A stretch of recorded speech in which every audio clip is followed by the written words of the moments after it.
누가복음 19장 1절에서 10절까지 말씀을 살펴보도록 하겠습니다.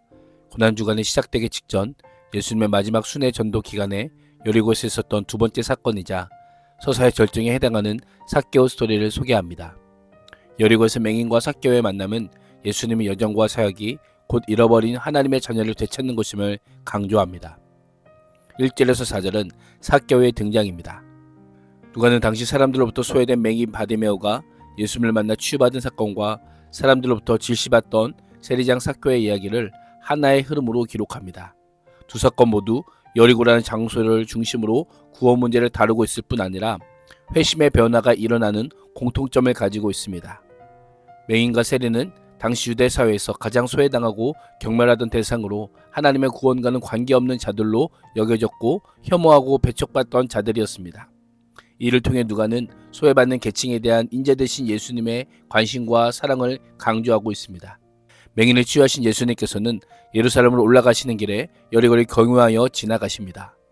여리고에는 삭개오라는 사람이 있었습니다. 삭개오란 이름은 순결한, 무죄한이란 뜻에서 유래한 깨끗한 자, 의로운 자라는 뜻입니다. 그러나 이름의 뜻과는 달리 순결한 삶을 살지 못했습니다. 그의 직업이 당시 사람들이 부정하게 여기는 허가받은 도둑 세리장이었기 때문입니다. 세리는 동족 유대인들에게 부과된 각종 세금을 걷어 로마 정부에 납세하는 부역자입니다. 유대인들에게 손가락질 당하며 죄인 취급을 받았지만 세리는 나름대로 연합체를 구성하여 자신들의 권리를 보호하며 부를 축적했고 로마의 우호적 관계를 기반으로 직업적 안정을 구축했습니다. 유대인들 정서에는 부는 신적 복의 대물림 차원에서 이해되었지만 세리는 제외였습니다.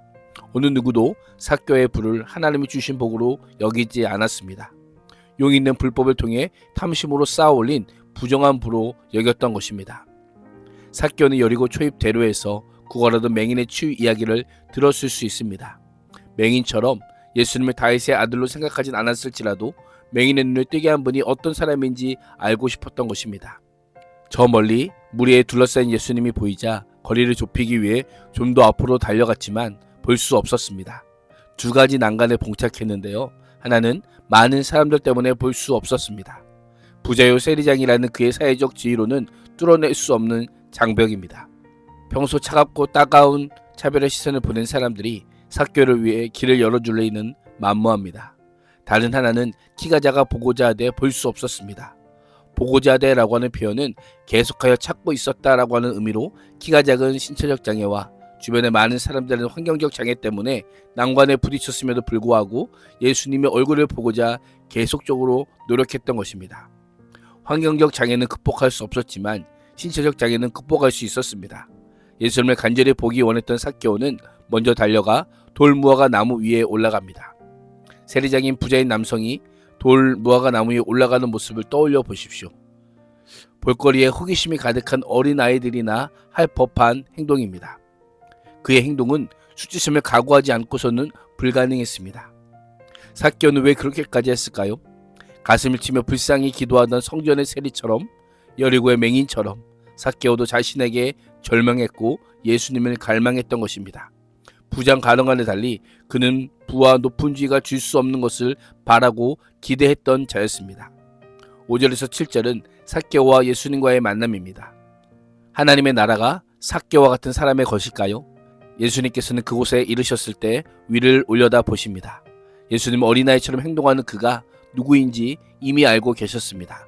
그의 이름을 부르시며 삭개오야 속히 내려오라. 내가 오늘 내 집에 유하여야 하겠다라고 말씀합니다. 하겠다라고 하는 표현은 반드시 무엇을 해야 한다라고 하는 의미를 가지고 있습니다. 예수님께서는 삭개오가 초청하지 않았음에도 불구하고 자청하여 손님이 되겠다는 강력한 의지를 드러내십니다. 나무 위에 올라간 자신을 보고 있는 삭개오를 보시며 그의 내면 세계에서 일어나고 있는 모든 일을 꿰뚫어 보셨던 것입니다. 겉으로 보기에 삭개오가 나름대로 치열하게 여러 장애물을 스스로 극복하고 예수님을 만나러 온 것 같지만 실상은 반대입니다. 예수님께서 삭개오를 만나기 위해 바로 오늘 먼 길을 달려오신 것입니다. 그렇습니다. 내가 힘들고 어렵게 예수님을 믿는 것 같지만 예수님께서 나를 구원하기 위해 높고 높은 하늘 보좌를 버리시고 낮고 낮은 이 땅에 오셨습니다. 삭개오는 당황하거나 예수님의 요청을 거절하지 않고 급히 내려와 기뻐하며 예수님을 맞이합니다. 이 광경을 목격한 사람들은 저가 죄인의 집에 유하러 들어갔도다라고 수군거립니다. 왜 예수님께서는 삭개오의 집에 유하기를 원하셨을까요? 누가복음 5장 32절은 내가 의인을 부르러 온 것이 아니요 죄인을 불러 회개시키러 왔노라 라고 말씀하고 있습니다. 8절에서 10절은 잃어버린 자의 구원입니다. 삭개오는 예수님을 자기 집으로 영접했고 예수님의 요구가 있기 전에 먼저 자신의 죄를 고백하고 변화된 삶을 살 것을 다짐합니다. 예수님이 어떤 사람인가 알고자 했던 삭개오가 예수님께로부터 답을 찾았던 것입니다. 누가복음 3장 12절에서 세례 요한이 세례받으러 나온 세리들에게 부과된 것 외에는 거두지 말라고 선포한 그 말씀대로 삭개오가 행동합니다. 삭개오의 반응에 예수님께서는 오늘 구원이 이 집에 이르렀으니 라고 하시며 구원을 선포하십니다. 예수님께서는 삭개오에게 오늘이라고 한 단어를 반복하여 사용하시며 단순한 시간이 아닌 구원의 종말론적 긴박성을 강조하고 계십니다. 구원을 선포하신 예수님께서는 이 사람도 아브라함의 자손이다 라고 합니다. 지금까지 온갖 차별과 적대로 하나님의 백성이라는 울타리 밖으로 밀려났던 삭개오를 울타리 안으로 이끌어 주십니다. 잃었던 아들을 되찾은 것처럼 삭개오를 아브라함의 아들이라고 선포합니다. 예수님께서는 스스로 의롭다고 여기며 아브라함의 자손이라고 하는 자들이 아니라 죄인이라고 여기는 자들, 즉 잃어버린 자를 찾으러 오신 분임을 선언합니다. 족보가 아닌 믿음, 자칭 의롭다고 하는 자들이 아니라 주님을 순결히 따르는 자들을 구원하시는 분임을 알려주고 계신 것입니다. 오늘 하루도 잃어버린 자를 향한 주님의 열심과 주님의 환대를 기억하며 믿음으로 순결하게 주를 따르는 제자가 될 수 있기를 주님의 이름으로 축복합니다. 기도하겠습니다.